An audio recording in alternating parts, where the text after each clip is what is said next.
game that this team hasn't found its identity yet, and you also called the Lynx the best team in the league, in your opinion. Has your perspective on that statement changed now that you beat the team that you called as the best league by double figures? Do you think you have your identity? I mean, we're finding our identity. That's 2 games in a row, where I felt good about our overall defensive effort, and I'm starting to recognize us a little bit on the defensive end. And I thought tonight the lock-in factor, we had all parts clicking defensively, and we made their life, rough. Conversely, they made ours rough at times too. But I care about the defensive end. I know offensively those numbers will start clicking and start moving, but defense is something that on any given night the ball may or may not go in. That's why the defense has to be such a part of our DNA, because we can be on the road with it. It should never leave us. It's got to be part of who we are. I did say they are playing the best right now. And I think it was a great way for us to actually come out and not necessarily say something to anybody else, but just to ourselves how good we can be and who we can be when we're locked in defensively. Thank you. Willie? Hey, ladies. I'd like to get both y'all's take on this. I just got off the Zoom with Natasha Cloud, and she sort of went off the same way you two went off last week on the hate that everyone's trying to get the league to kind of spew toward Caitlin, but toward the parity that's going on, the competitiveness that we're seeing among the teams, top to bottom, the competitive play, and trying to change this narrative. And Tosh just kind of went off, and I'm curious your thoughts on just how great the league is from top to bottom. It's more than the Aces and the Liberty, and just the parity right now. Well, I think there's a lot of good players in this league, and here's if you're just a recent follower of women's basketball, this has been brewing for a while. Women's basketball, it's been like at this boiling point, building, and our arena was sold out long before Caitlin was coming into the league. So I think women's basketball has just been on building. Now she's a part of the tipping point, right? She's coming in at this time where it was ready to tip over, and her presence has tipped some things over. But there's been a lot of good work going on behind the scenes to get us to this point by a lot of other people. And I think Caitlin is very gracious in mentioning those names too, and understanding the women that came before her to pave the way for this tipping point and this kind of great time to be a women's basketball player. But it's a great time because the product is great, and it's been great, and it's been building. And now that we have more eyes on it, freaking great. I think it's great for everybody. It's really hard to make a team anymore, and there's a lot of really great players. And I don't think it's just one super team. There's multiple teams with multiple all-stars across the league. Asia, obviously you want to come away with a dub in every single game, but can you appreciate with the target on your back, can you appreciate with the competitiveness that they're coming at when they come at you? I mean, yeah, that's a part of the game. I don't want people to just... It's a compliment. Yeah, that's fun. That's what makes the game fun to me. And to my teammates as well. This league has been good. This target has been on our backs, my back, since I stepped foot in the league. So I love it. I embrace it. I have fun with it, and I bring my teammates along. We all want to have fun in this. This is our job. This is our livelihood. This is entertainment. We're going out there playing our behinds off. So when it comes to being competitive, when it comes to wanting to be the best, legendary Hall of Famer, yeah, that target gets bigger, but that's when you shine the brightest. So I love it. It's tons of fun. Thank you. Paloma, and then we'll go to Terrell. Asia, with 9 active players right now and you're on the road, how do you want your leadership to just carry over to Atlanta on Friday? What's it been like for me? Just communicating with my teammates in a way that I can get the best out of them.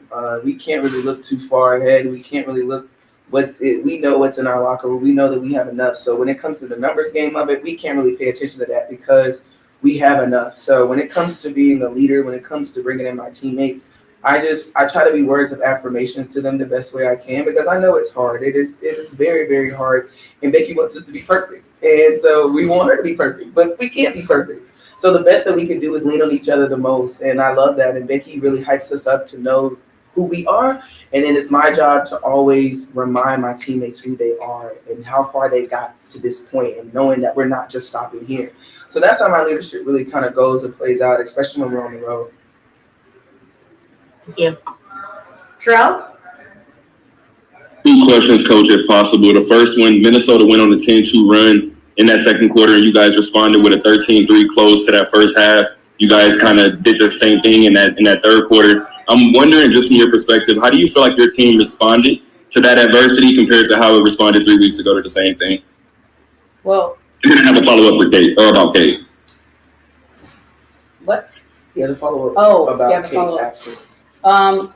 Listen, similar to what Asia just alluded to, you better embrace the bullseye. The bullseye is a compliment. The bullseye means you're the standard and everybody wants what you got. And that's how they prove. You beat the aces, you get on national news. So we don't mind it. I don't think we're winning a lot of games if we don't embrace it, because it is what it is. And at the end of the day, when you're trying to do really great things, you better embrace the hate and the love. Like, you gotta roll with both and understand both, but understand it's a compliment at the end of the day. And the defensive dig in of getting stops is crucial to who we are. We know we get much better when we run. I thought this was probably the best defensive team we've faced thus far.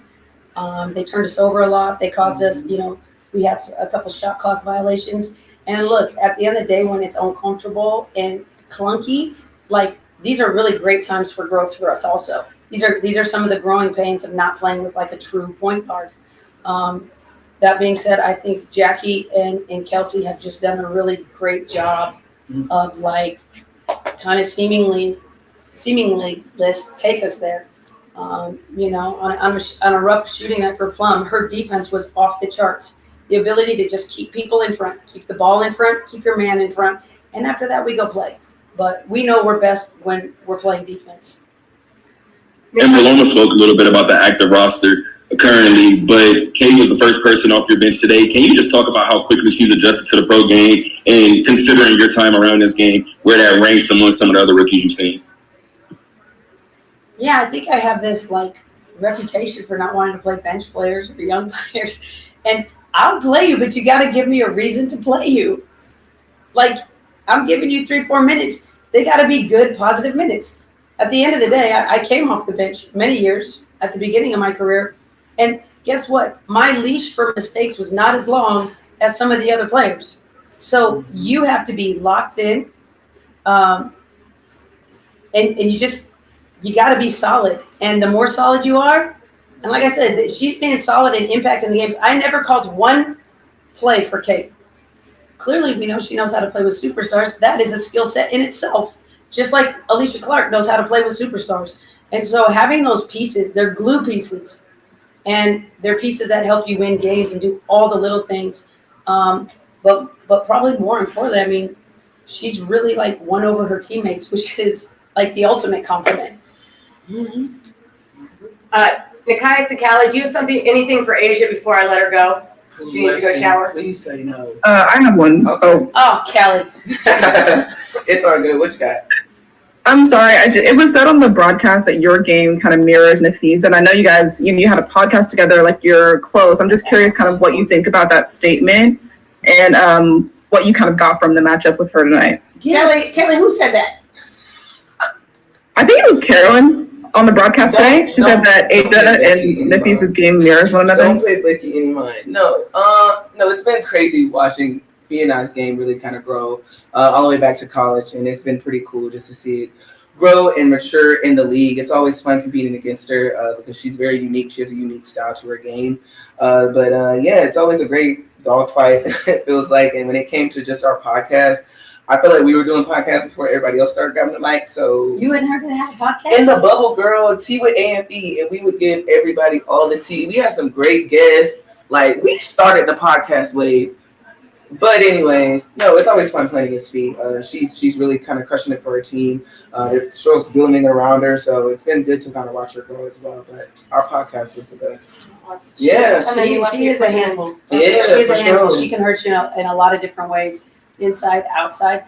And I think what is impressive to her, she just never gets outside of herself. She Right. never looks rushed. Yeah. She never looks like super uncomfortable. Like she knows how to get to her spots, and she's quite efficient, I will say.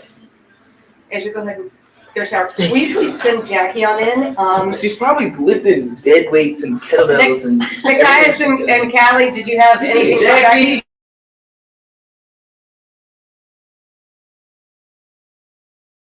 Yeah, just a quick one. It felt like Minnesota was really intentional about bringing their nail help in early against Asia. It felt like a move to more empty side actions in that second half.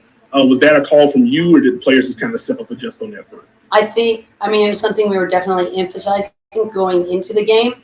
It's hard when you don't get to like practice against that all the time, that nail commitment and that congestion. So it took us a minute to get a little bit adjusted to it. I thought once we did and kind of figured out our spots, we were much more efficient, but it definitely caused some problems. That's a lot of turnovers for us. We're generally a pretty low turnover team. So we're still learning the reads and stuff, but there's a couple calls and draws where you knew the nail was going to be there. Now we didn't knock them down because we had a couple nice nail driving kicks and we just missed, and that happens. What you want to make sure is that you're getting good shots. And I thought at times, whether it was the shot clock violations or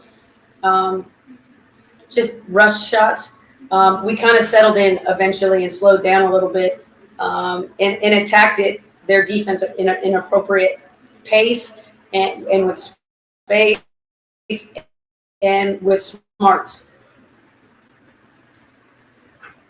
Got you. And then very quickly, Asia, first player in W history of 5 straight 20 and 10 games. I told you all this last year. If I play her in the fourth quarters, she's going to be averaging 20. What did I say? 28 and 12 or something. And I'm having to extend her minutes this year. It is what it is. We're a little stretched thin, and her game continues to grow and blossom. And I think you're going to see her game is becoming a little bit like a rose petal. She keeps peeling off these petals and layers to her game and getting really comfortable with ball handling, putting the ball on the floor and being more of a playmaker, decision maker for us, as well as scoring and rebounding and doing all the other things that she does on both ends of the floor. She's the guys, that's my girl, but I really do think she's the best player in the world. Thank you. Thanks, Becky. Yeah. Everybody wants to hang out a little bit. We will get Jackie in here momentarily.